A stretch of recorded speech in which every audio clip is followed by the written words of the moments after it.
this study, this sort of cherry picking, and Scott can correct me wherever I get it wrong, but cherry picking sort of like this weird metric to me, which is like a series of ways to study like babies from like 0 to 3 years old by like measuring brain waves and an encephalogram and like measuring all these odd things that you would measure to check like educational development, right? And from knowing and being on the show and hearing about it all the time and from seeing it myself, the impact on kids of basic income is one of the most profound things that we tend to see.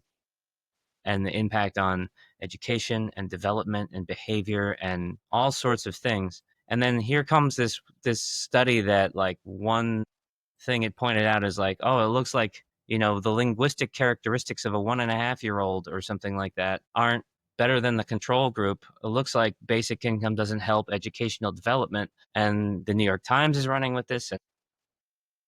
Yeah.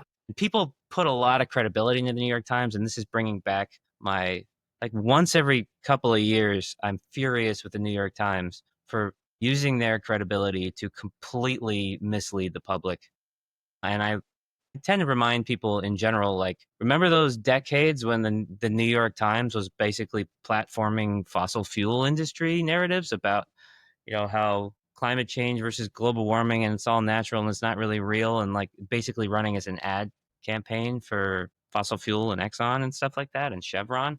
It's the same goddamn thing. They are a platform that runs on Yeah. advertising and Like revenue, and it does. this really feels like that.